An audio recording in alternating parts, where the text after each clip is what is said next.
a lot of people aren't breaking through the concepts, nor do they even have desire to break through the concepts. And that's where it gets challenging, because then all they want to do is come after you and say, you're crazy. And that's okay. That's where we do our work and we just go, ooh, thank you. And I'm going to love you for exactly where you are. Sometimes I don't feel like I can be my authentic self because so many people in my life don't believe what I know to be true. And quite frankly, they just aren't awakened enough to get a lot of the concepts I talk about.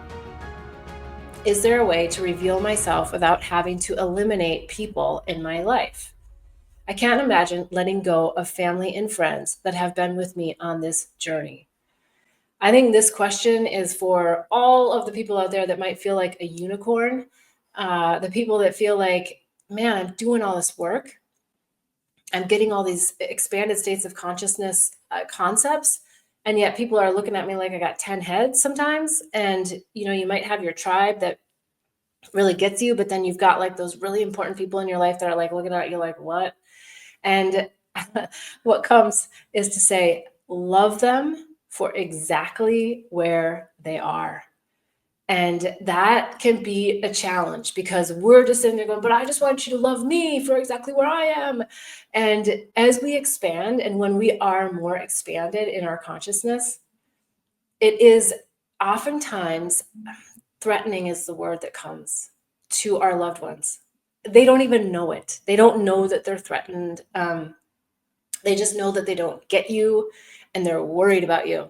They're worried that you're off the rails, you're off the charts, that you're subscribing to something that's not real.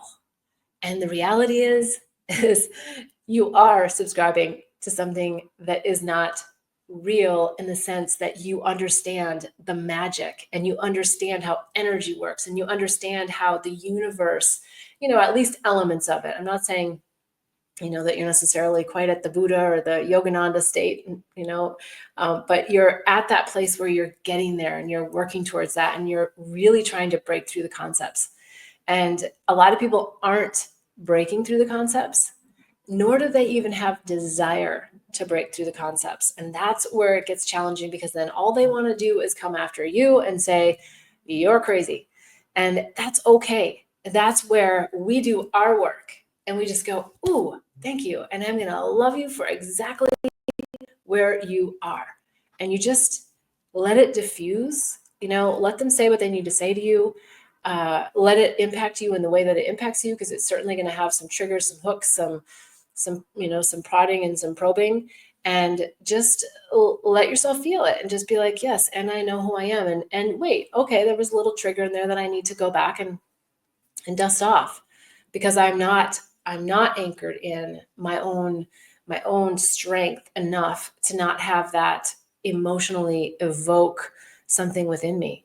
So bless them for their reflection. Bless them for showing you, especially if it's family, where you've come from. Because I think if you start to look at it, go, wow. And again, I don't mean this like as a derogatory way of looking at it. If you look at where they are and where you are, the word that comes to mind to say is pride. Have the sense of pride within yourself that you have done the work, that you have ascended, that you have, and the reality is that all of these people here, they come to us all the time. They give us a hard time. And then they come to us because they realize that we have something that they haven't quite embodied yet.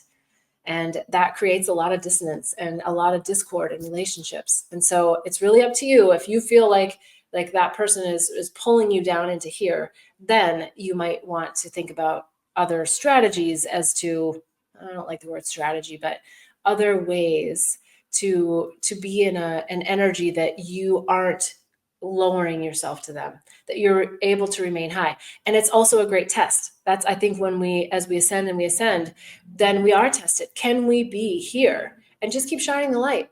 Because that's what we do when we go out into the real world, is we, as whatever you want to call yourself, a light worker, way shower, someone who's enlightened, someone who's on the enlightenment path, someone who's awakened their inner wisdom, That's our job, is to go out into the world and to shine our light and to show the way for others. And so we have to be able to do it with the people that are closest to us. And it's good practice. So maybe if you think about it that way, the good practice part, you're going to start to see like, oh, okay, yeah, I'm proud of myself for where I'm at and what I've accomplished and how I am able to stand my ground and stand your ground in a very powerful way, not in a forceful way. All right. Each week, I am so excited when you're here with me live. It's so much fun. Please always write questions in the comments. Let me know what you think about the insights that come through. I really appreciate your time. Subscribe, hit the bell, and then you'll know whenever I go live. There's tons of resources on bethbell.me. There's the Awakening and Healing Handbook. There's the Herpes Handbook, the Psychedelics Resource Guide. You can always sign up for some spiritual advising so that we can work together. I really want to help you get through heartbreak and heal that heart back to wholeness. So until next week, every Sunday, 11 a.m. Pacific time, I am wishing you so much bliss and love on the journey. Namaste.